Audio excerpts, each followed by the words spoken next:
I may not know how to grow, but I definitely know how to solve these types of problems. I've solved them many times in my previous companies. So you saw a niche. There couldn't be a better scissor. It's just with what we have to work with, this is the best of what's available. They literally produce nearly 1,000 pounds every single day, 6 days a week. 1,000 pounds Every day. A day. A It's day. amazing. Yeah. The reality is our industry is adopting large-scale agriculture practices and equipment.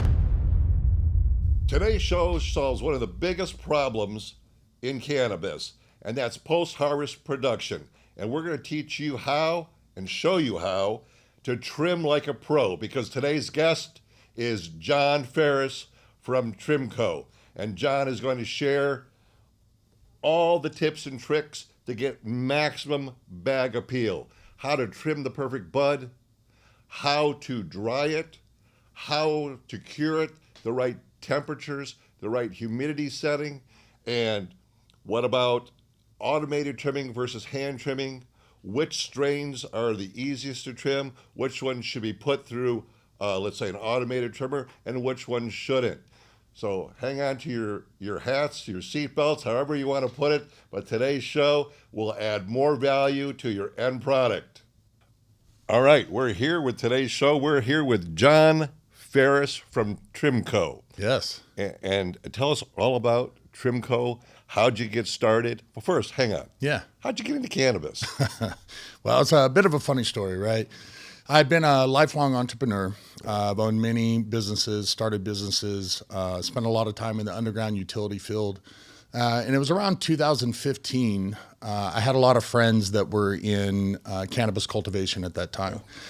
But for me, when I was looking at the industry, it was still too illegal for me, if you will. Yeah. How many years ago was that? This goes back to 2014, 2015. So it was, I had a family, wife and kids, legitimate businesses. And so it was still for me a little bit too much. But I think it was around the beginning of 2015, I read a report where the Mercy hospitals in LA were starting to experiment with cannabis in the pediatric ward. When I read that, I'm like, okay, I think it's time to probably make a move into the business and start experimenting. I was getting really bored in the businesses that I was in, and I was just looking for something new. Little did I know the adventure that I had in store for me, right? So when I first got in the business, like many, I chose to go into cultivation, and in cultivation back at that time, that's really where all the profits were. But again, like many, I got mixed up with the wrong people, lost all of our money, had just a lot of horror stories that came along with that. And then ended up connecting with a friend of mine who was a very high level boutique indoor cultivator. Okay. And we formed a partnership. And that partnership taught me a lot. I didn't understand cannabis necessarily. I didn't really smoke cannabis at the time.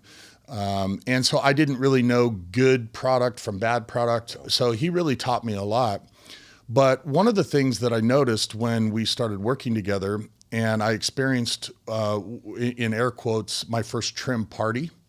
And trim party. Yes, people in the industry will that phrase will resonate with them, right? Yeah.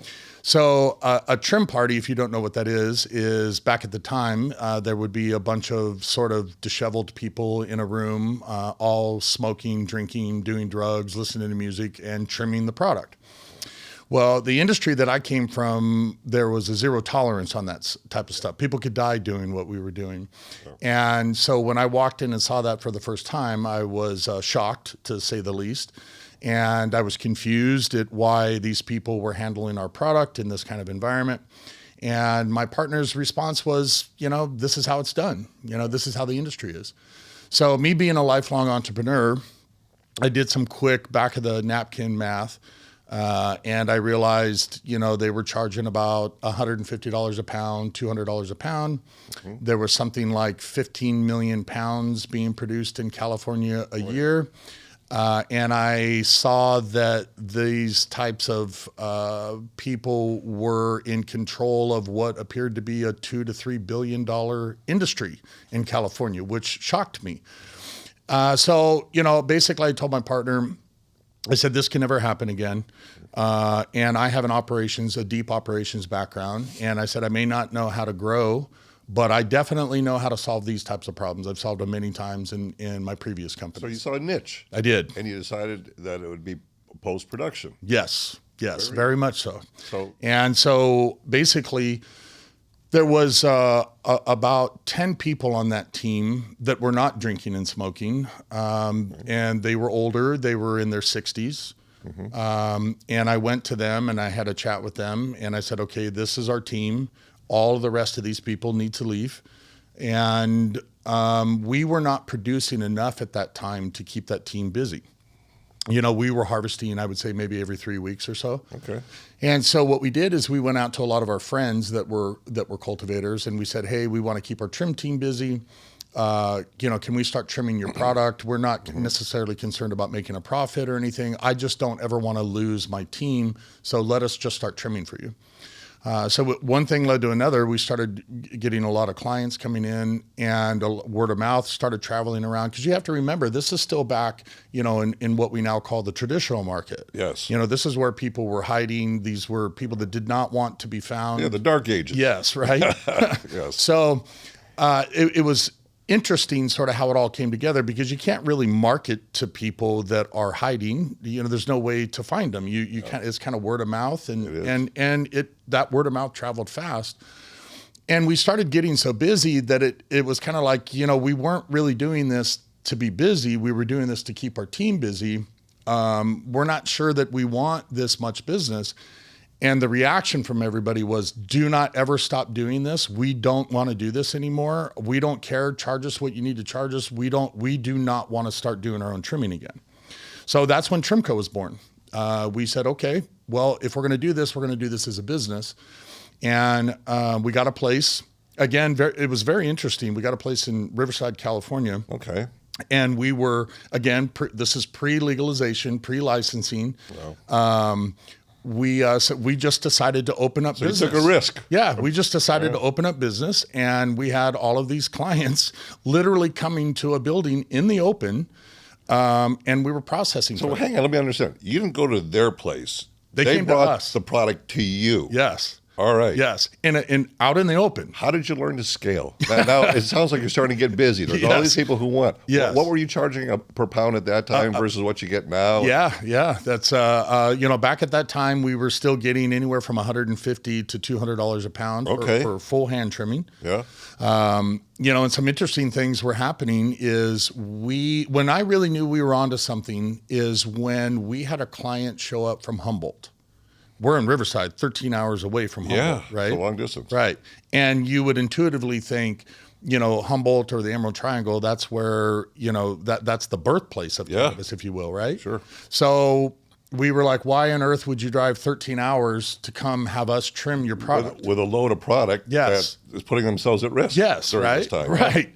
And they said, we don't ever want to trim again. We heard about you from up there, and we heard about what you guys are doing, and we like this, and we don't want to deal with what we're having to deal with. So what is the secret to a great trim? Because now if word of mouth is spreading, you're doing something right. Yes. And so how does a grower get the best trim? Yeah. How do you take that outdoor product or indoor product and make it better? Yeah. Let's talk about outdoor. I imagine from Humboldt you're getting a lot of outdoor at first? Yeah, right? Back then, absolutely. Yeah. You know, there was a transition through that time where you're starting to see a lot of light depth product coming out of the north, but back at that time it was primarily full outdoor.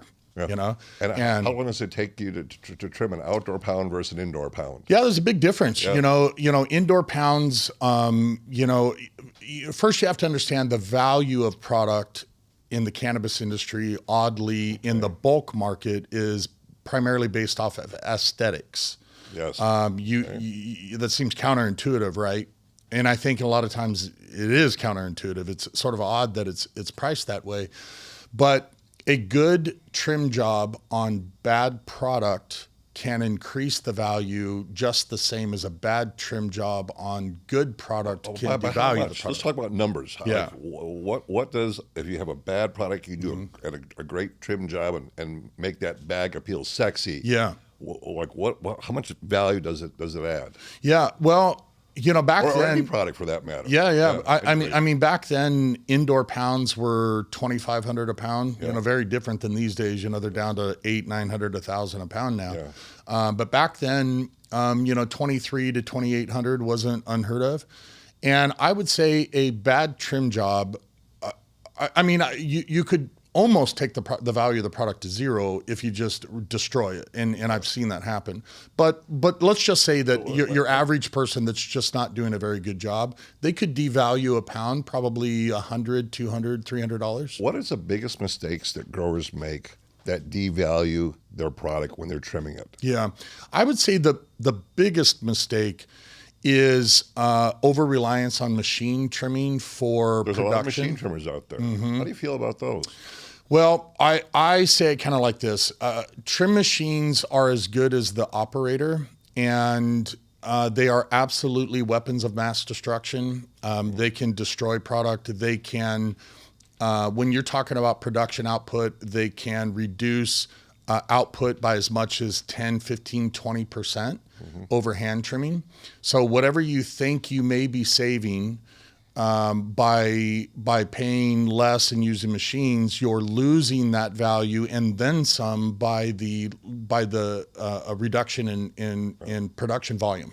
So what are the mistakes that you see growers typically make to devalue their product? Yeah. I would say, going to the machines, I'll kind of cover machines and hand trimming. Yeah, because some people do machines and they hand finish now. Correct. So how do you feel? What are your thoughts on that? Yeah, I mean, that's really, I don't think machines have gotten to a place, there's very rare strains that could make it through a machine without needing a hand polish. Okay. Which strains are those? I love talking strains. Absolutely. Okay. Like a gelato. Okay. Gelatos are more round and dense. That's why. And so the denser the bud, more, and the shape, because they're spherical, right? Okay. And so the spheres do well in machines.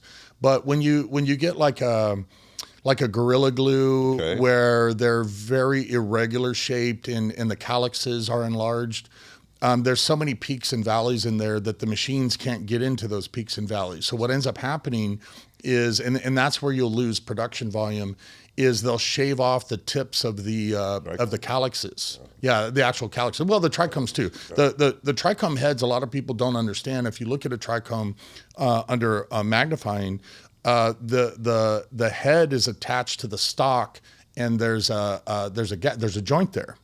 And again, coming back to production volume, a lot of people don't understand that when we talk potency, potency is a measurement of weight.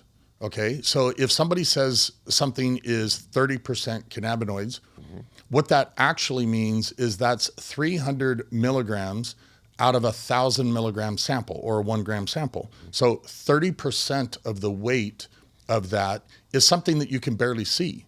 The plant matter is very light in comparison to the trichomes.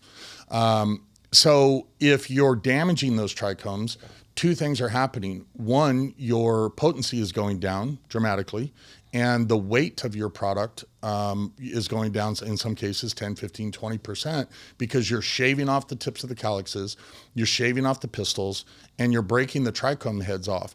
And to an untrained eye, you can't really see that in a lot of cases.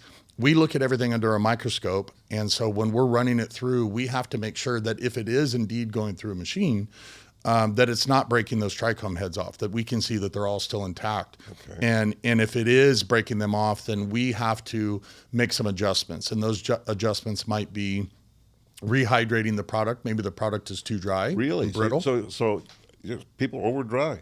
Oh, absolutely. So what? Okay, so I got lots of questions here. Yeah, please. What's the best moisture level for cannabis? Sure. To be sold and also have the pliability, and also it's also a factor of weight as well. Yeah. Some people run 13%, some people run 10%. You hear all these different numbers. What do you find is? I prefer when the product's coming into the facility that it be a little too wet as opposed to too dry. Why is that? Because I can't. It's easier to adjust down than it is up. Okay. When you rehydrate product, you start to run into issues of it affecting the nose. you can damage the nose and end up making products smell like chlorophyll or hay or grass kind of smell, or that moldy smell. Yep.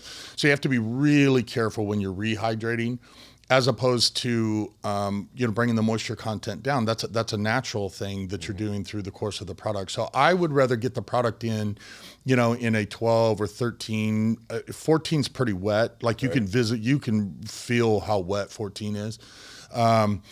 If you're bringing it to me in the 10% range, that's really starting to get dry. Now we do environmentally control all of our rooms, so wherever that product is located, and those are your drying rooms. Well, the drying and our production rooms. Okay. So our production rooms, we keep at 55 degrees and 55% relative humidity. So that retains the terpenes, right? Yes. And so if we get product in that's, say, at 9 or 10%, what we'll do is we'll take the production room up to around 60%.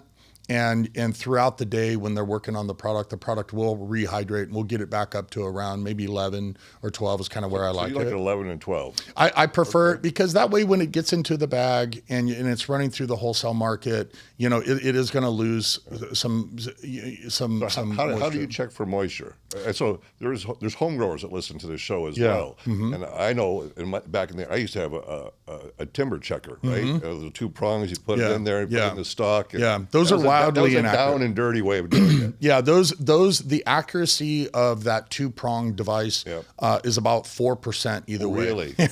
So when you're trying to get big variance. Oh yeah, and even lab equipment in a perfect setting still has about a 1 to 2% tolerance either way. So you do have to, checking moisture is half art, half science. You really have to feel it. You kind of, I think we've gotten to a point where we know what it is without the device, and we know where we need it to be just by touch. But the equipment that we use that we found is the preferred equipment is the Aqualab tester. It's expensive. It's like 10 grand for the device. But you can measure water activity. And the water activity measurement through that is very accurate, much more accurate than the moisture content. But we do measure moisture content as well. Okay. Now that's very expensive for like a home grower. You're right.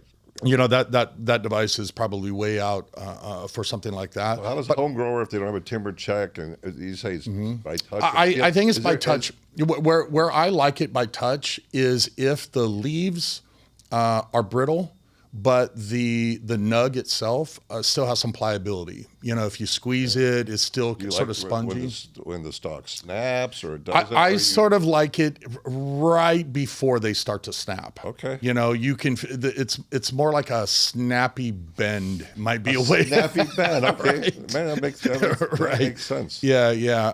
And again, that's something that we can make adjustments to as well. Because we do a lot of drying and curing at our facility. And you do. So we do. There's a whole another set of questions I want to ask you then.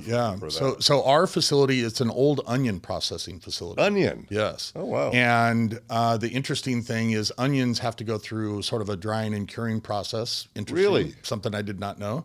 Oh. So when the facility was purchased, there was no real retrofitting required. So we can dry and cure about 120,000 pounds of wet weight at one time in that facility. That's massive. It's massive. And wet weight, you're talking like 12 to 14% coming into your door. It's much. Oh yeah, wet. It's straight off, straight harvest. One of the things is if you harvest it too wet, and then you package it and it starts deteriorating. Oh yeah, it'll actually build heat. Yeah, and you're actually decreasing your THC. Yeah, and what's the best way to transport it then? It'll ruin the nose for sure. Well, the way that we transport is we have semi-trailers, 53-foot semi-trailers. Wow. And they have reefers on them, so we can keep the product very cold. And then we get it into the facility as quickly as possible. So depending on where it's coming from in the state, our partner farm is on the Central Coast. It's about a 3-hour drive from the farm to the facility. And we regularly make that trip. So do you think, what's your viewpoint on hanging versus laying it on a screen? Because, sure. Yeah, there's a lot. I guess the real question is, how do you make the prettiest buds? How do you hang them? How do you do all that? Yeah, there's So much in the cannabis industry, especially in California, where if you were to ask a standard grower what curing is, Yeah. if ask them how to explain to you what curing means, Yeah. and most of them, and I ask it all the time, they can't answer the question. They just think that it's something that naturally happens. They don't know what it is. But really, what most people are doing is drying. They're drying the product. They're not curing it. So because there's a lot of new growers are getting into the home grower. So what's the difference between curing and drying? Yeah. The specific- So drying is exactly that. You're just getting the water out of the product. We try to get it out as quickly as possible. So about 3 days, we want all the water out of the product. and you want it at that 10, 11% moisture. Correct. Okay. Yeah. And then from there, what we do that's unique, and when I say this around growers, they kind of wince, but they can't tell me why they're wincing, because I ask them, all right, well, tell me what curing is and how you cure. And then they don't have an answer. And the answer is typically always, this is the way that I was taught. This is the way that it's always been done. And if it ain't broke, don't fix it. Right. And that's very pervasive in this industry. But what curing actually means, it's an enzymatic action. So there's enzymes that will digest the chlorophyll, the starches, any of the pathogens, any of the things that are in the plant that are going to create a foul nose at the end. And those enzymes have a particular temperature that they turn on at, or they become active. What's the temperature? It's generally up into the 70s, the mid 70s. The mid 70s. So you'll hear. So you're probably in the mid 70s. What's the humidity level also? Because So curing, a lot of guys pump humidity in. Yeah. Again, we're against that. So we're against Really? pumping humidity in. Okay. So what we prefer to do is take it down to around that 12, 13, 14%. We maintain that humidity the moisture content in the plant at about. Well, what's the room humidity? About 55%. 55% is room humidity. Yeah. And the temperature of that room again is? For us, we during the drying phase, it's 60. Yeah. We will dry for 3 days. At the end of 3 days, depending on where the moisture content is, we'll run the room temperature up into the mid 70s for about a day. Okay. That turns the enzymes on and it kicks off that curing process. So that's the secret to turning on the enzyme. Yes. That's 70 degrees and the humidity level again is Around 55%. 70 and 55. Right. Oh, and very interesting. then after that fourth day, then we'll drop the temperature all the way back down to 60, and that's where we'll keep it. So why do you do that? So you kick the enzymes in and 24 hours of enzymes is enough activity? Well, it's not. It's that longer? It's that they need that temperature to sort of kick on. But once they've kicked on, then they're on. Then they're doing their job. Once they're on, yeah, they're then they're on. doing. And Then they're you doing drop their the thing. temperature at 60, and they're still going. Correct. Very important. So, and then the curing process after the drying doesn't extend any further than about 15 days. So we will keep it in the dry room. Generally about another 7 days after the drying, so about 10 days total in the room itself. Okay. But once the product goes into totes and it gets bagged up, it's still curing for about another 7 days. So we do burp burp the totes and burp the bags. And when people say burping, basically what they're doing is the enzymes are aerobic. They need oxygen. Yeah. They off-gas. I believe the gas, I could be wrong on this if I remember correctly, the gas that they off-gas is ethylene gas. And you have to... ethylene is the ripening gas. Yeah. Okay. Correct hormone. Yeah. And so you've got to release that gas out of the tote or the bag or whatever it's in, re-oxygenate it so that the enzymes have oxygen in their food to keep going. And that's what burping is, when you're burping the totes or the bags or what have you. Now, in that process, we've the feedback that we get is, and it's an interesting word, is they always say it's the cleanest nose they've ever smelled, and you're like, clean, define, right? And it's always that word. And if that's a great word. Yes. Yeah. And I know what they're talking about, and you almost have to kind of smell it. Because often cannabis has sort of you can smell the nose of like a gelato or whatever strain it is, but there's also like a musky smell that's associated with it. Yes. So that musky smell is gone. That's So it's just right. true. So It's a true nose. It's a clean smell Yeah. of the terpene profile. Correct. Yeah. Yeah, and it's the true nose. So if you're smelling a gelato, you're just smelling that true gelato nose, and none of the other. Yeah. Really, what that other stuff is, it's just it's like a chlorophyll or a or maybe like a moldy smell a little bit. So maybe you've got some pathogens in there. So how much does curing have to do with that white ash burning versus the black ash, and having a smooth? When you inhale, it doesn't kill your lungs. Yeah, I believe that the smoking quality, with regards to the question, is more in alignment with nutrients and whether they've flushed the nutrients out of the plants efficiently. But by the Is time there anything you can do in curing though if someone didn't flush properly? And I agree. I don't think flushing so. is the answer. So, Yeah, I don't think so. I don't think so. I think because when you're curing, you're working on the outside of the plant. Yeah. That issue, I believe, is on the inside of the plant, and I don't think there's anything you can do in curing to correct that. Yeah. So the curing process is how many days again total from start to finish? So the drying phase for us, the way that we do it, is about 3 days. 3 days. And then it will remain in the room about another 7 days. But so the that's total 10 days. But the total effectiveness of the enzymes through the curing process does not extend past about 15 days after drying. So then you're talking a total of 18 days, but that last 7 or 8 days is not in the dry room. It's going to be in a tote or a bag. And I'm burping off. Yeah, gas. correct. And ideally it would have been trimmed and such by that point. So, a lot of the curing is happening after it's been trimmed and in a bag. And I'm sure you've noticed, if you get a fresh bag, you can smell that it's fresh, and and they say, well, the nose is going to come. Well, it's going to come because it's not done curing, right? So in another week or so, that nose in that bag is going to be different than what it was when it got bagged up. All right. So when you're trimming a bud, what is the best way to trim a bud? Okay. Like, how do you do it from start to finish? Yeah. 'Cause I want a lot of folks to understand how to do this correctly. Yeah. And you're the expert. So this is great. Yeah. So I would say the biggest thing that I see when I tour trim rooms is just simply the wrong scissors. And even if they have the right ones, they're holding them incorrectly. Those are my questions. Yeah. What's the right pair of scissors? So wait, you go through these trim rooms, all these trim rooms, and sometimes I bet you it's painful for you. I would say 90% of And the you time. want to help them. I Right? do. You want to help them. I do, yes. So let's help them today. Yes. So this is a good way of doing it. Yeah. So we prefer, and it's not that there couldn't be a better scissor. It's just with what we have to work with, this is the best of what's available. So we use the Chickamauga curved scissors. Okay. And the important thing about that is that when you trim, that the point or the curve is pointing towards the nug. So in other words, if you're holding the nug, it would be curved like that. Yeah.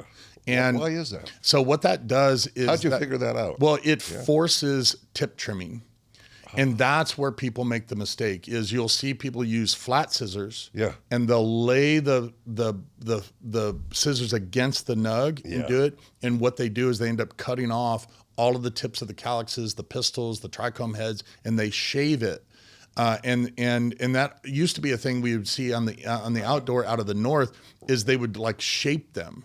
And we don't like that. We like the real natural look. I want it to look exactly the way it looked on the plant. Do you find that the bag appeal, when a buyer's looking at it, that the more natural it's looking, the more value it adds to that bag? Yeah. Great. Because when you'll see the shave marks. You can see where they've shaved it under a too microscope. close. Well, no, that stuff you can actually really see. Yeah, you can see with the naked eye. Okay. So I would say that's the biggest thing that. So wait, these scissors curve like this. That's right. So it's protecting. Correct. The nug. Right, because there's no way to physically lay it against it. You can't because it keeps it away. What's the name of those scissors again? Chickamaugas. Chickamaugas. Yeah. Is it like Japanese, they come out of, or where they come from? I think Japan or China or something. Okay, so like how that. often do you have to clean them, For us, a standard pair of scissors generally will last about 30 days. Can you resharpen those? Yeah, we can resharpen them 3 times before they'll lose their edge. And they're, I don't know, $28 a scissor. Okay. And we can get them resharpened for usually about $4 a scissor. Right. So we go through a lot of scissors. We have 100. do. We have 104 trimmers on staff. 104 trimmers. Right. And can you bring more in if you need them? Oh yes, yeah. We can scale up to whatever size that we need to. We work with a farm labor contracting company that provides the labor. Sure. But they work full time for us, and they have 2,800 people in their staffing company. Wow. So we can scale to whatever size. Bring it on. Yeah, whatever size that we need to, and our facility is large enough that we can support 500 trimmers if we needed to. Really? What's your max output, you think, out of your facility? Well, currently our goal, we're scaling up right now. I think we'll hit capacity in maybe a month or two as soon as full term hits. Well, our goal on production capacity right now is 10,000 pounds a month. Okay. I believe our facility could do 20, but our first goal was to get to 10. Sort of pause, make sure everything was smooth, make sure we like how everything's running. Got the processes, yeah. order the SOPs, all that stuff. Right. And then after 10, we'll reconsider if we're going to put the throttle down and try to get up to those upper limits. But I want to get back to the perfect trim. Yes. So you got the perfect scissors now, and you're trimming the bud. What do you do? How do you knock off the fan leaves? How do you do all that? Like, what's it all about? Well, let's take a really high-end craft indoor, which is that's kind of our claim to fame. That's your niche. Yeah, is we like real high-end craft stuff. All right. Now we do the volume in the outdoor through the machines and whatever, but that's really not where our passion is. Our passion is So really. if someone has outdoor, you do have the machines that you can run. So you do both. We do everything. So if you want partially a machine with a hand finish, you can do that, or all hand, you can do it. So you have different levels. We do. We do. In fact, and different pricing, I'm guessing, at those different levels. We do. In fact, when we're starting to work with a new client, we do what's called a trim analysis. So we'll bring their product in, we'll take a sampling, and we'll create what we call a control sample. So we'll trim it all by hand, perfectly, meticulously. That tells us what the product should look like.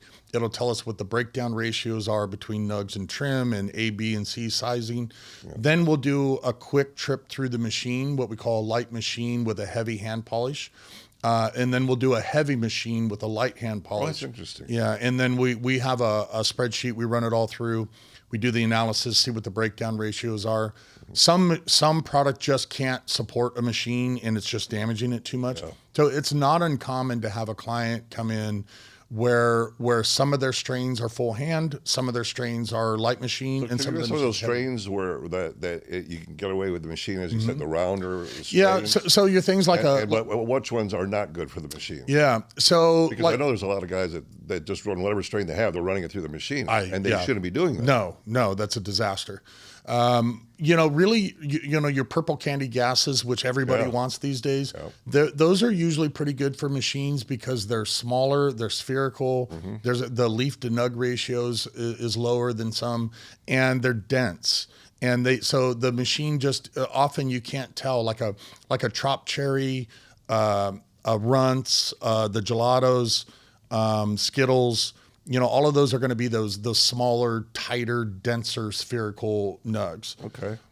When you get into your things like I said, like a Gorilla Glue, an OG for sure. An OG would never make it through a machine. It would destroy those nugs.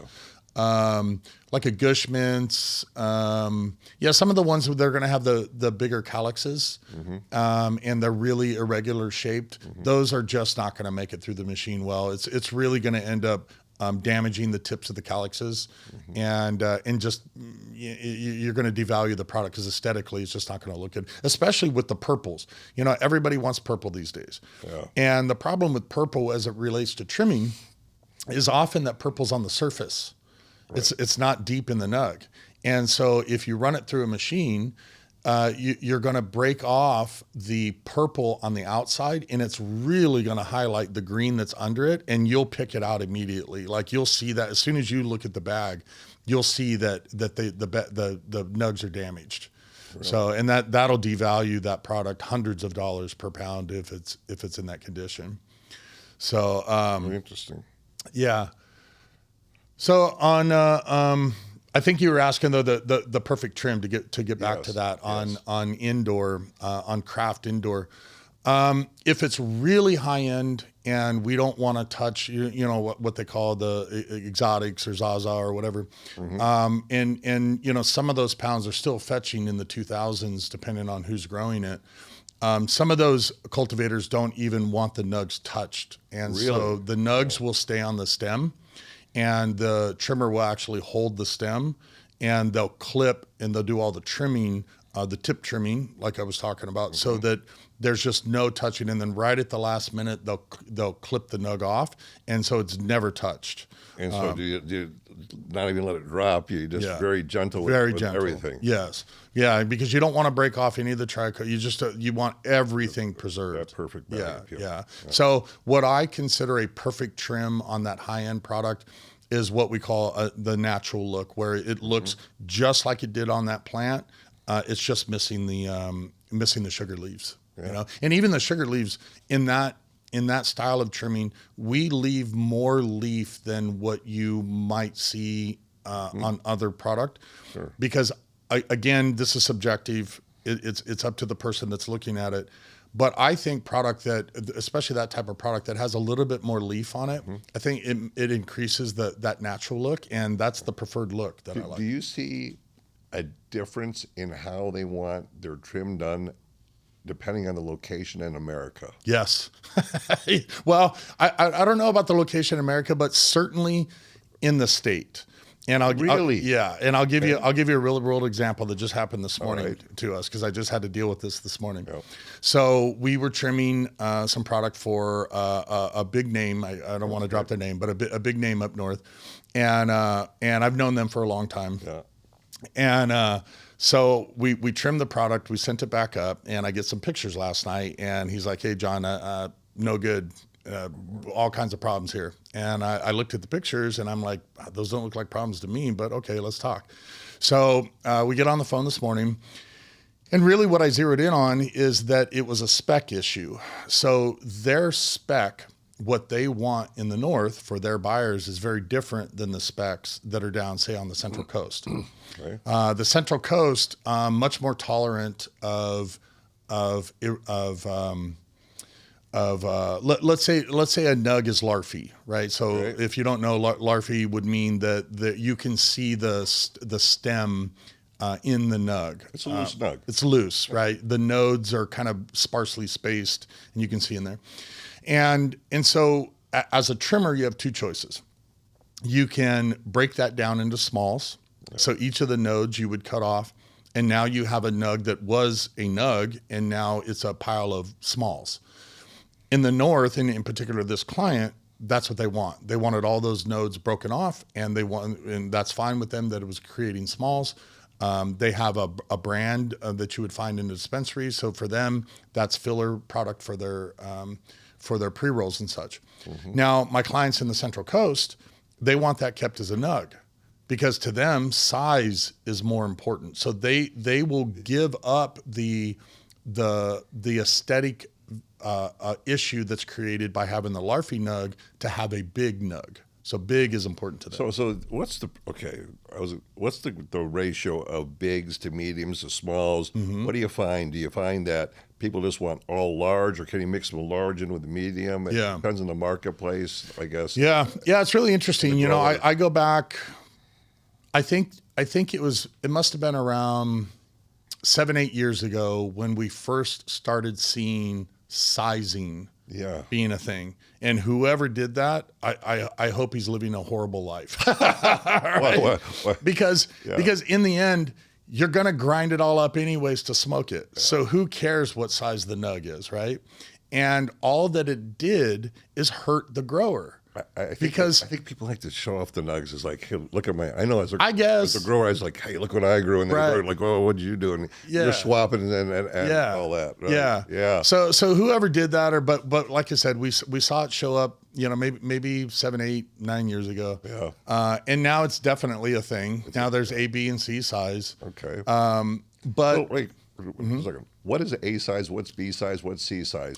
Well, like a quarter, $half. yeah, I mean, the easiest way is we say a B is about the size of your thumbnail. Oh, okay. And a C is about the size of your pinky nail. Oh, okay. Yeah, and what's an A? An A is like probably a quarter and above, like the size of a quarter. So maybe a dime, nickel, and a quarter might be a good way to look at it. Very interesting. So when pricing was, when outdoor was $1,100 a pound and when indoor was $2,500 a pound, and you were separating out these sizes and you were selling smalls for $1,000 a pound, okay, whatever, you're still making a good amount of money.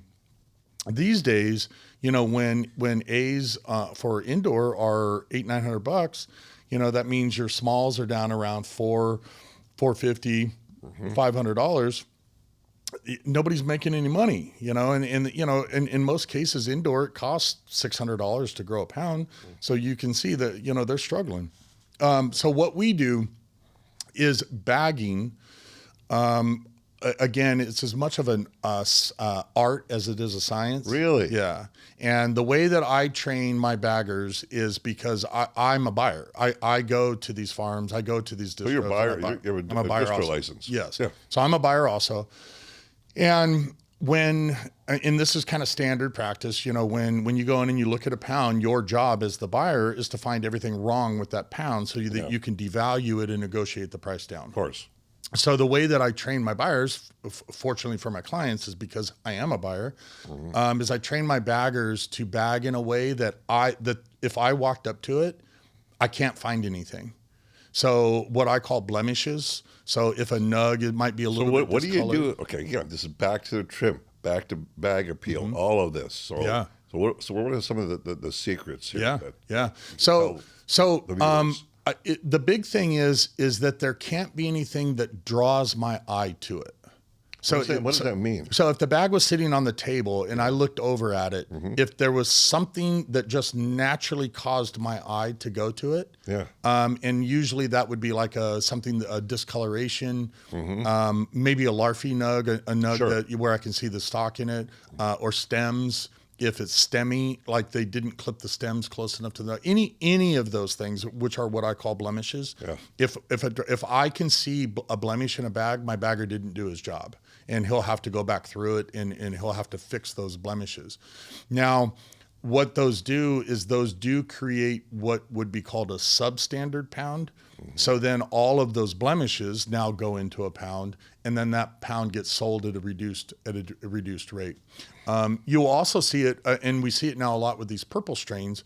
And again, whoever decided purple was a color, I hope he's with the guy that figured out the whole sizing thing. Yeah. And I hope they're both living a terrible life. It's all about anthocyanin and the plant producing that purple. Yeah. Right. Because the problem that creates. Oh. Again, values of pounds is usually based off of the nose, what it smells like. That's primary usually. From there, it's aesthetics, what it looks like. Sure. And a lot of these purple strains, the lower nugs on the plant are not going to be purple; they're green. And so now you have packs that you have to make a choice. Do you put the purple and green together? And in a lot of cases, it doesn't look good. It aesthetically looks really bad. Or now you have to separate all the green from the purple and make again different priced pounds, because that purple pound is going to go for more than the green pound, right? Because it's back to aesthetics. So all of these little things, a lot of times we call it stoner logic. Yeah. We kind of joke around a lot. Of course, I guess at some level we're all stoners, but right. right. But it doesn't make a lot of sense, right? Yeah. I mean, green weed was just fine. Yeah. So, okay. So this industry of ours is ever changing. So we've got the traditional growers, we'll just call it, from the Humboldt, the Emerald Triangle, the Northern California, whatever you say. And now you've got these huge, massive, mega farms that are producing, like, I don't know, thousands and thousands of pounds a month. Yeah. Like, how do you feel about all of that? Well, I try not. Where's it all going? Yeah, I guess see it from the inside. Yeah, I guess I have my personal feelings, and then I have my business feelings. Okay. As a business, we've sort of gone towards the picks and the shovels, so I think I have to kind of remain agnostic. to what's really going on in the industry, because they're all my clients. We work for mega farms and we work for the mom and pops. I think if I could only work for the mom and pops, because we have such a massive infrastructure, an infrastructure that they can't afford to have, where the big guys, they have massive infrastructures. And usually what we do for the big guys is overflow. Like if they get too busy or their rooms are full, we're doing some drying and curing for a couple of the big guys right now because we have such big space. But if at a personal level, if we could work more for the mom and pops, that would be preferred. But overall, the tough thing is that some of these big guys, the ones that we're working for, they literally produce nearly 1,000 pounds every single day, 6 days a week. 1,000 pounds every day, a day. It's amazing. Yeah, and some of these farms in the north, they might grow 1,000 pounds in a year. Yeah. So the difference is just astronomical. So you always hear about the Emerald Triangle wanting to sell the different regions like wine. Yeah. I find that the biggest challenge that the Northern California growers have, and I don't mean this in a disparaging way, is themselves. Mm-hmm. They need to unify and get into a co-op like the almond guys did with Blue Diamond and this. Mm-hmm. But I find that they had a lot of trauma when they were young. Yes. And so this trauma and the way that they grew up has caused a lot of blind spots that make them hard to coalesce as a single unit. Yeah. Without a bunch of infighting. Yes. And I would just wish that they could just understand that all of that is just a distraction. Yeah. And to come together and to understand that as a group, they're more powerful than divided. Yes. And figure out a methodology that works. Mm-hmm. And if they had a co-op, yes, it was from the Emerald Triangle because it's got the name. Yes. It would be amazing things. It would. That they could do. Mm-hmm. But have you seen attempts at this before? Certainly not successful ones. Yeah. And I do mirror what you say. And I mean this with every ounce of respect. And kindness and compassion. Yes, because I know a tremendous amount of farms in the north. My heart goes out to all those guys. So I preface what I'm about to say with that respect. But you have to remember that, in the traditional market, these people were nonconformists. Yeah. They were people that didn't fit in society, didn't want to fit in society. At some level, they were criminals. Of the world, but not part of the world. Yeah. Yes. So at some level, criminals, at some level, drug dealers. That personality type is not conducive to a group or a co-op scenario, right? So unlike things like almonds or things like that, where I don't think you have that kind of element, this element isn't conducive. But I completely agree with you. If they are going to survive, and I hope to God that they do. So do I. Because I get asked all the time, I smoke cannabis from tip to tail. And everybody's always asking me, what's better, outdoor, indoor, depths, what's the best for smoke? Without question, it is Southern Humboldt product, grown outdoor. It is the best product I've ever smoked by far. So I'll end that debate because I've smoked it all, right? Yeah. And you don't understand what a robust high is until you've smoked some of that product. The terpene profiles, the experience. Amazing, isn't it? It is incredible. Yeah. So to think that the stewards of the industry, the people that brought the industry to the place where you and I are even talking about it right now, and the fact that they grow the best product in the world, to think that there's a reality in the future that they may not exist is heartbreaking. Seriously, because both as a consumer, and just as a human, I'm up there. I see what these guys go through. And, I was just up there a couple of weeks ago. And, the few guys I saw can't even make their house payment. And so the reason I was up there is we were picking up product. And he literally said to me, this is my last run. And if I can't make it on this one, I'm done. Man. And he's like, I'm late on my house payment. I need this money. This has to work. And here's my stuff. Please take care of it. Yeah. It is. I'll just say what needs to happen. They need to become self-aware humans. Yes. And they need to go from an external locus of control where they blame everything on internal locus control and look at themselves as actually being in charge of every decision and choice that they make. Yeah. And holding themselves accountable and responsible for it. Right. That is the single thing. If they can understand that part, and if they're listening, all you guys, look internal locus control from a psychology level and understand it. Yeah. And there'll be painful periods as you become self-aware, but that's where the growth is, always in that discomfort. Agreed. And then they can all get together and they can work as a cohesive unit. Yes. And I see it. I call it the clash of cultures. The money guys versus the legacy guys. Right.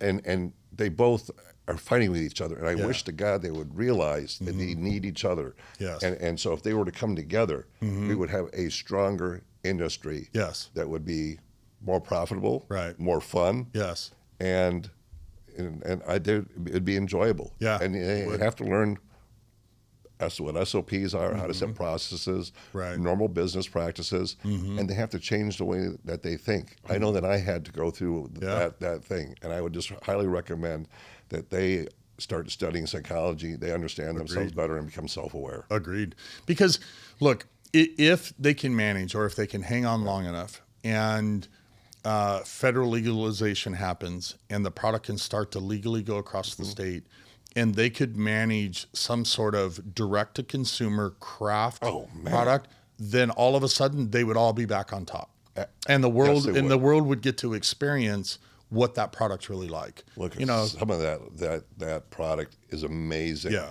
Very seldom do I run across product like I did in the old days. That I would say the legacy days that would make me smile and laugh and have a really great time and just give you that up feeling. Yeah, they're so robust. The high, and that's the only word that I can ever use it when I try to describe what that high is, because it checks all the boxes. Yeah. You know, you may get product that gives you a head high, you may get product that gives you a body high. You know, all the different experiences with product that's more in the South, or more what I would call more that mid-grade stuff. But when you get that really high quality stuff out of the Emerald Triangle, it checks every one of those boxes. You know, it is truly special stuff. After getting 6,000 a pound back, right?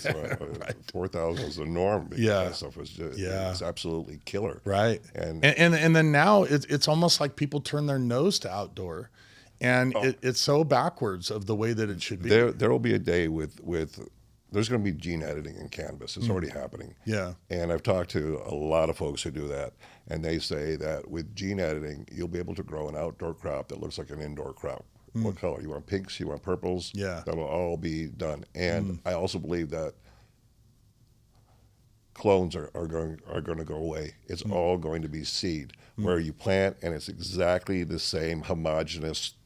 Just like corn, soybeans, and there'll be different strains and different characteristics, and you'll be able to either do knockouts or put in genes that or cannabis from another plant.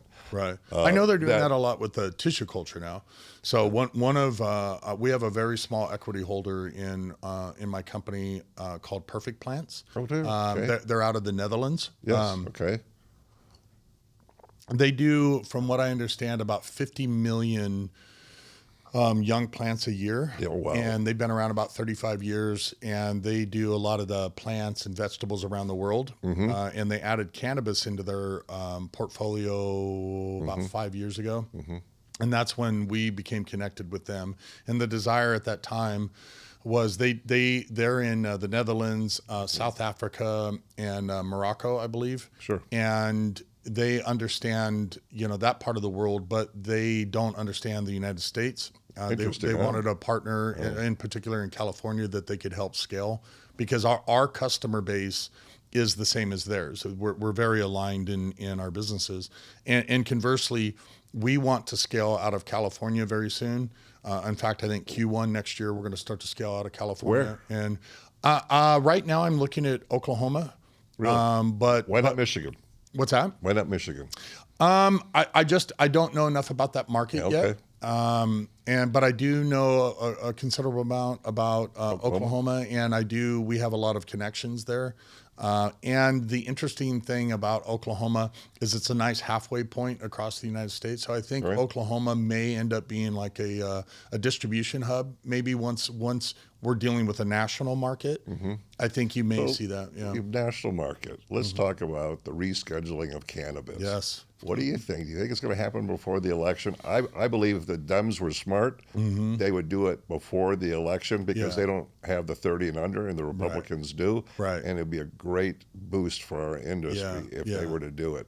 But the farm bill's coming out. There's a bunch of shenanigans going on in the background that we're not even privy to. Right. Right. Yeah. There's so many forces, I think, pulling on this whole debate about a national cannabis industry. I think It'll happen someday, I think it will. just like alcohol. Yeah. I hope it ends up being like alcohol. I think that there could be a path forward where the pharmaceutical industry gets a stranglehold on it. There's actually both. There would be the recreational market, adult use, and then there'll be the pharmaceutical use as well as nutraceutical. I hope. It will all play out because there's so many different types of cannabinoids. Last count, there was well over 220 different cannabinoids that they discovered. Some they don't even named. And there's over 2,000 different chemicals in cannabis. And so they're going to start separating out things, and they're going to be using them for ways that we never even imagined. Right. And that's the pharma thing. And then there's always going to be the adult use. And I believe that every person who has adult that medicates in the recreational market is a patient. They have some kind of a pain from their past or trauma that I see. And that's why they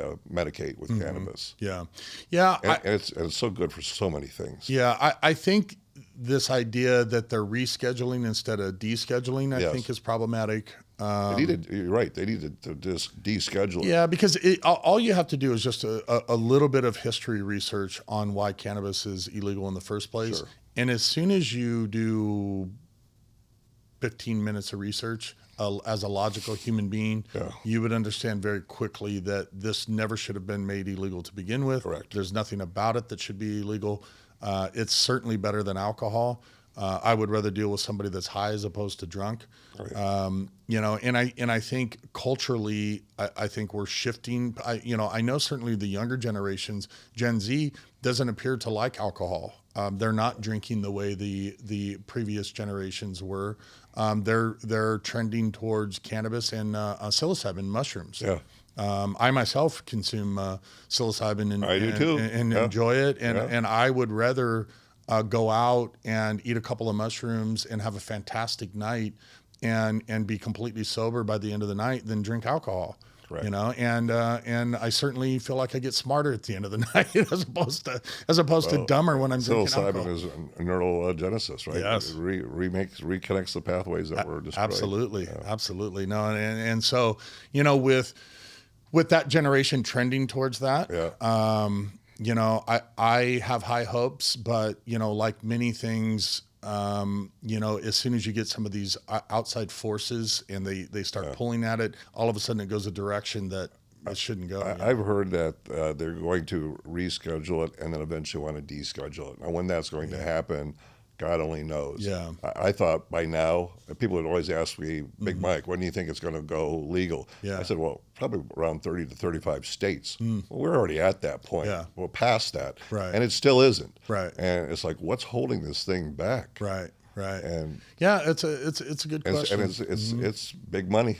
Someone there is pulling the strings that we don't even know and realize. I generally, again, from a business, I'm a lifelong entrepreneur, and from a business perspective, I do selfishly like problematic markets because it keeps the riffraff out. And you have to be a skilled entrepreneur to exist in a market like this. That's very accurate. So I do appreciate it from that perspective. And by the way, if you can solve a problem, that's where the opportunity lies. Correct. Because again, the reality of the situation is, if it wasn't in this condition, I certainly probably wouldn't be sitting here, right? Because it all would have been gobbled up by big tobacco or who knows. So the fact that it is in this sort of fractured state that it's in, it creates the opportunity. So that's one side of it. The other side of it, however, is the emergence of the hemp market and the THCA market. And That's an interesting one. yeah, and that loophole has enabled and I'll put in air quotes, the hemp growers, Yes. to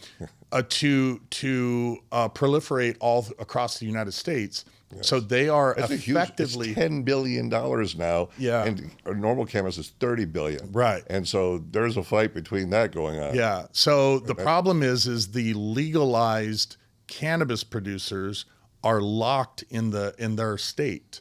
The hemp producers they're running around all America. They have free reign to America. Yeah. And so something has to be done. Yeah. And that's a problem because these guys have allowed to scale to these mammoth proportions where the cannabis guys, if they do deschedule and they can leave the state, they're behind in the race. The race left a long time ago. Look, go to the Champ Show and see how that thing's growing.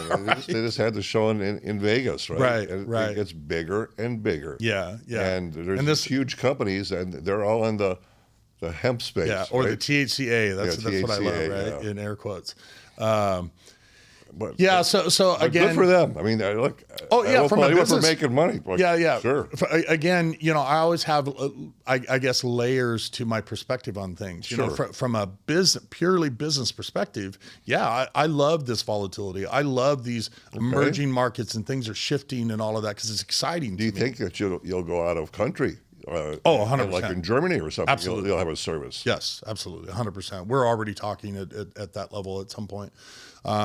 I do want to strategically scale across the U.S. Somewhere between 6 to 12 facilities across the United States. The idea of those facilities is that they're sort of a national distribution network in waiting. So we'll scale using processing and local distribution. We'll get the network set up across the United States. Okay. When we can transport across state lines, all of those facilities basically become distribution hubs, and then we can start to export the best cannabis in the world out of California illegally into those states. And around the world. And around the world, right. Yeah. So we do want to, like I said, first goal across the U.S., but certainly we want to start looking at markets outside of the U.S. What I like about the German market is they're not taxing. They're taxing like a normal business. The fastest way for this industry to grow and come out of the darkness as it is into semi-darkness would be to do that. Right. Yeah, that's smart. I wish, I hope some of these states in the U.S. start to use these examples. They tax us crazy, and it's not one market has worked. It's too much. The Germans have it right. They're just going to tax it like a normal business. Yeah. I would say, or at least my awareness at this point is not one single market that has been developed by a state has worked. California is an absolute disaster with regards to the legalized market, and you're seeing. So many, again, I had that conversation this morning where they just can't make it in the legal market and they're just going to go back to the traditional I always say that the new black market is the legal market. And we know all the reasons why. Yeah, absolutely. I got another question. What do you think about this infused terp cannabis? There are some that are using it with vacuum sealing. I saw that they can make different colors with cannabis, bright blues and greens and purples and every color of the rainbow in between. They can change the color of it now artificially. They can also infuse under a vacuum terpenes that go all the way through. So not only does it have the nose, but when you smoke it, you can actually taste it. And it's all about flavors. Right. At the end of the day, it's about flavors. What do you feel about that? Have you seen any of it? What are your thoughts? Absolutely seen it and participated in it at some level. Do you think that you would have that service within your company? We're considering it. Yeah. It's still pretty new, and we're kind of waiting to see. Those machines are somewhat expensive. But where it's being driven from, again, it's a generational thing. The younger generation, they smoke vapes. Yeah. And those vapes are flavored with cotton candy and pineapple and all these various things. So they're really appealing to that demographic. And I mean, regularly I'm seeing these pounds get terped with bubble gum, with cotton candy, all these odd. And I heard they sell like crazy on the East Coast. Yes. And they're getting $700 more per pound for this. That's what I'm hearing. That's what I'm hearing. And the guys doing the terpene, the cost on the street right now is $100 to $300 to terp it. That's right. Right. We're going to have some of those guys on in one of our future shows. Right. Yes, I can talk about it. Yeah. So, I mean, look, I'm all for, again, as a businessman, I'm all for new product categories. It's a value added. Yeah. And if it works and people like it and it's not harming anybody, I'm all about it. I'm a purist. I love the taste of pure cannabis. I love the smell of it. I love smoking it. I want it in its purest form. As a matter of fact, and I get asked this all the time, how do you consume? Mm-hmm. And for me, joints. And the question is why? One of the things we owned a lab at one point, and a manufacturing lab. And at that time, I learned about the boiling points of terpenes that there's various boiling points. Mm-hmm. And when you smoke out of a pipe or a bong, that you typically only hit one boiling point. Mm-hmm. So the experience is reduced because of the way you're combusting it. But when you smoke a joint, because of the heat variation through the length of the joint, you'll hit every single boiling point and grab every terpene. So once I went back to smoking joints, and I could clearly tell the difference. So I'm a joint smoker. I'm a combination of both. I use a bong, but I also use the Volcano. I use the Volcano more than the bong. No, those are great. Because I'm just... Yeah, those are great for the same reason, right? Because you hit a lot of the boiling points. Well, and you can, and so I can. What I can do, what I like with the Volcano, I got one of those digital ones. I control the temperature, and it will change the outcome of the product. Yeah, the experience. Absolutely. Yeah. So it's fun to play around with those kind of things. Yeah, I like those. Very good. Yeah. So, but like I said, terpene, whatever, as long as it's not harming, because the question is a lot of these synthetic flavors. I'm against synthetic flavors. Yeah. For lots of reasons. Right. But, now, I do know, I think there's thousands of terpenes in nature, like natural terpenes, right? Oh, yeah. And, again, this goes back to my lab days, where when they started producing distillate, distillate being like 95% or what have you. But if you smoke distillate by itself, it doesn't get you that high. Yeah. And then there was a class of smokers. I don't know if you remember this. It was a very brief period of time where they called them dippers, where they would dip in the distillate and then they would dip in terpenes and then they were just blasting off. Right? I would take THCA. Yeah. And I'd take terps. Like a J1 terps, I always loved that. Yeah. And I would dip it in, and I would roll it in THCA. There you go. And then I'd hit it in the dab rig. Yeah, right. It was fun. Right. Yeah. So then the light bulb went on, I think, in the industry that it wasn't potency that was the thing that they should have been chasing.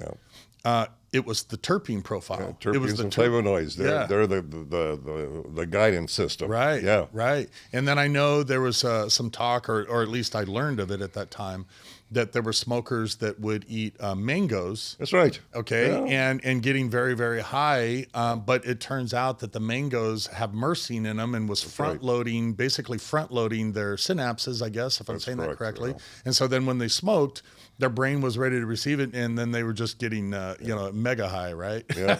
So as long, again, kind of coming back to the flavoring, as long as they can do it in a way that's safe, who am I to say? The future of cannabis will be you'll get a code that will be your genetic code. It'll say like in a barcode. Yeah. That's your entire genetic history. Right.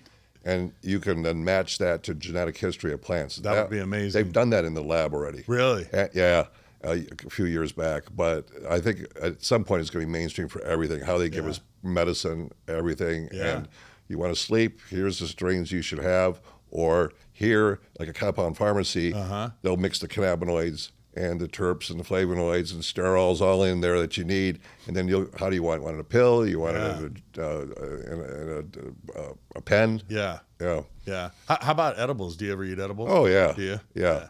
But they give me like a little hangover the next day where I don't get that so much with the I'm the Volcano. Same. Yeah, I'm the same. I sometimes I'll eat an edible and maybe just 10 milligrams, just enough to sort of kick it off, and then I'll smoke, and then I'm good. Because about the time the smoke is started tapering off, the edibles kicking in. That's but right. I like you. I'm an early riser. I get up at like 4 a.m. And I get up at 4 a.m. and I'm working out by 5 a.m. And I do feel, when I take the edible, I do feel it in the morning, and I don't like that. I like to wake up fresh and ready to go. I tried these new edibles. They're freeze dried taffy. It's very interesting. There's 2 or 3 brands out there, and they're very light. They're very crunchy. Interesting. But it's just a different way of consuming. Than that. Yeah. So what about market cycles? Yes.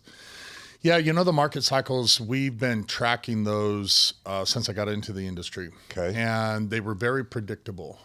Each cycle lasted about a year. And it was basically a flood, drought, and then, scale. Yes. And those cycles, you could, like I said, you could predict them almost down to the month, and you could kind of leverage them.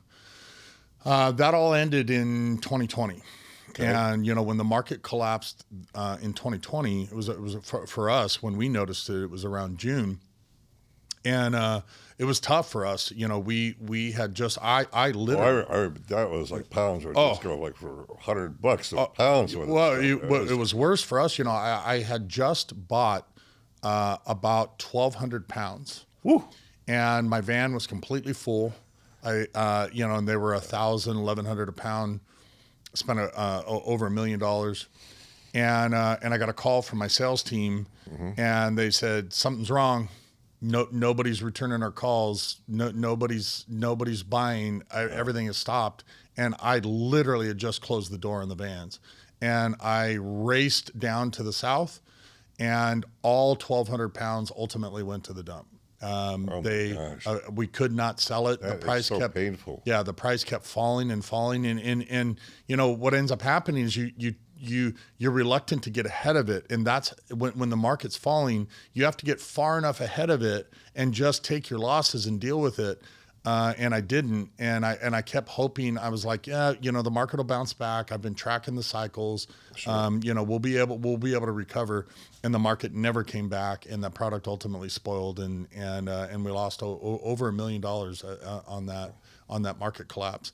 It's a big hit. And I've been really watching and thinking that the market might bounce back, but there's so many other forces that exist now. Like these other states, like Oklahoma, Oregon, Michigan, and people might ask why would those states affect California? Yeah. And like it or not, California is still an export state. California still produces. Oh yes, it is. Somewhere depending on who's saying it, somewhere between 10 and 20 million pounds a year, and again, depending on who's saying it, consumes 1.5 million, 2 million, right? So that product's going somewhere.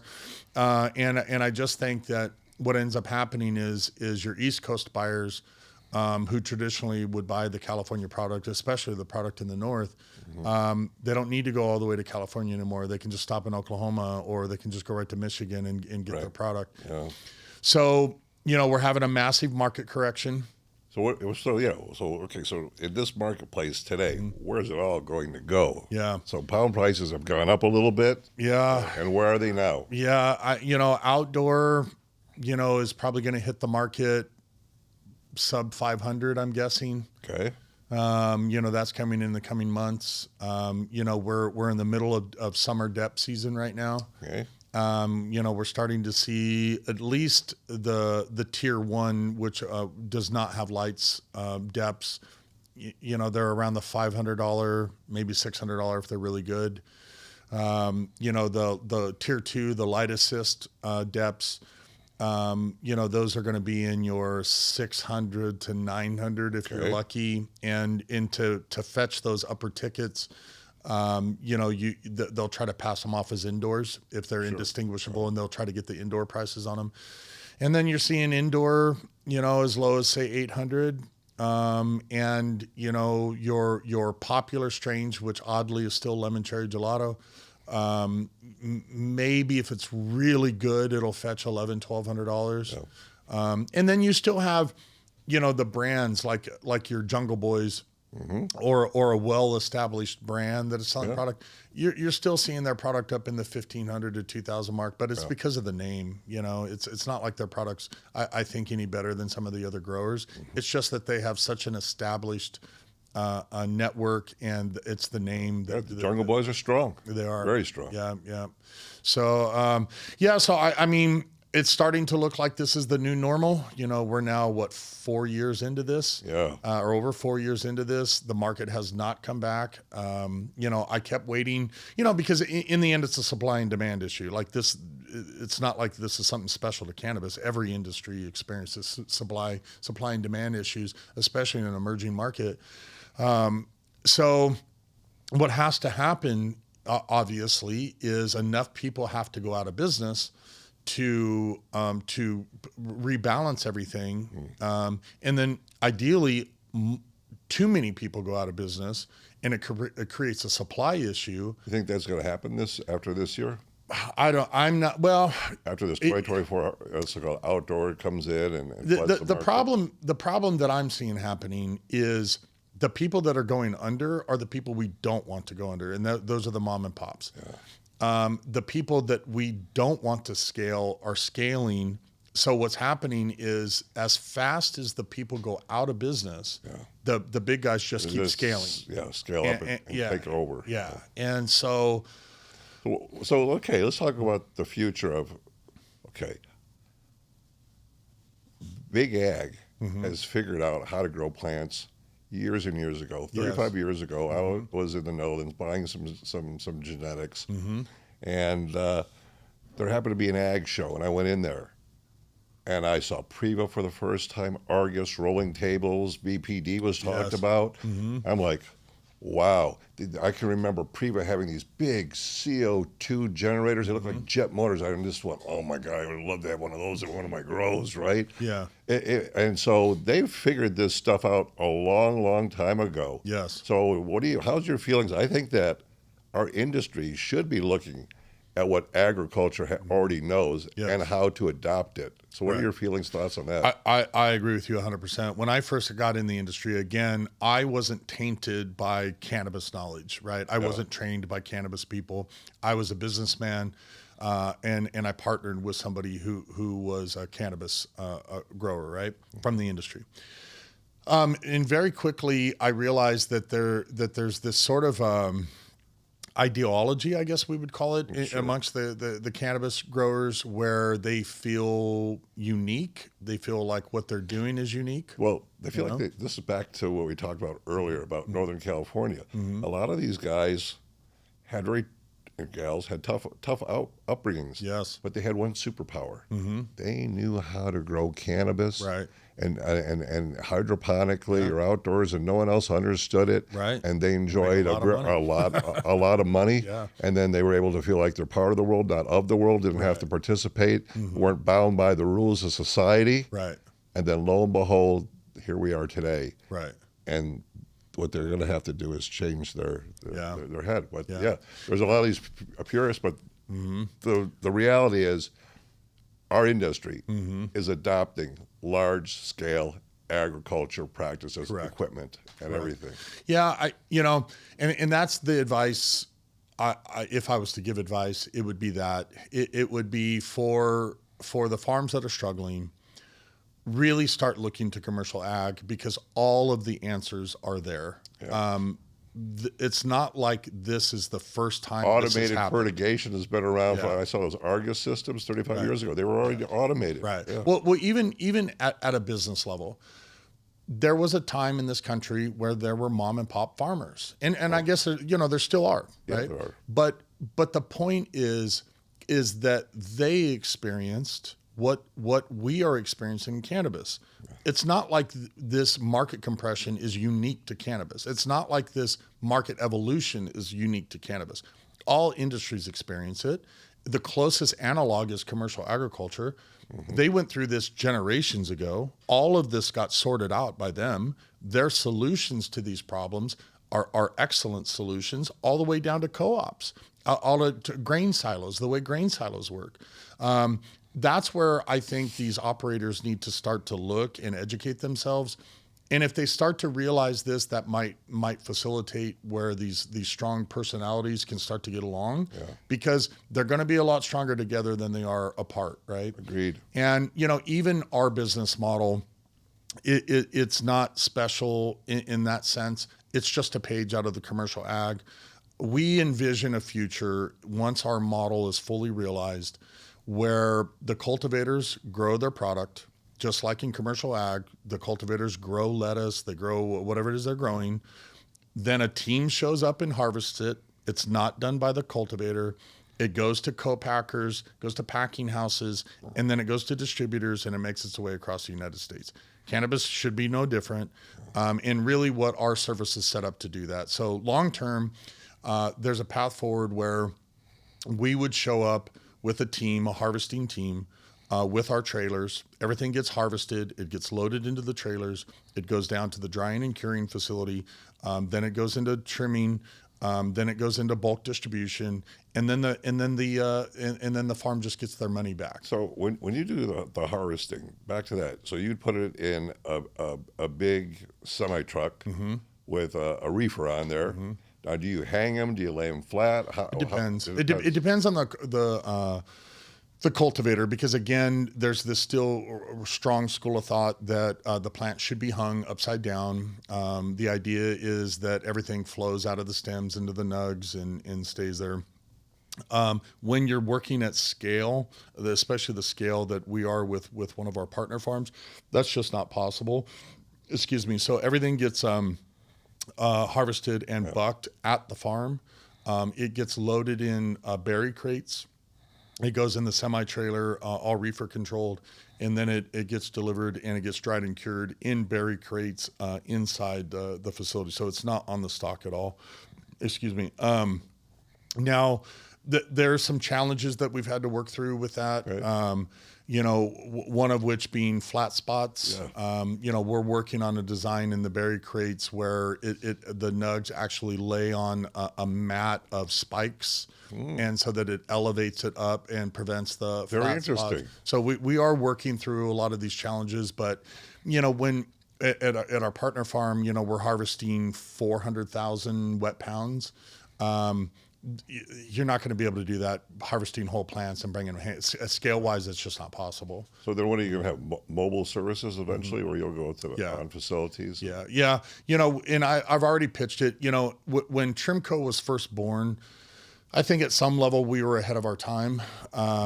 There's still, and again, I mean this with all due respect, there's still at that time was so much arrogance in the industry. Everybody you talk to, it was like, I know what I've been doing this for 40 years. Right. I get it. Okay.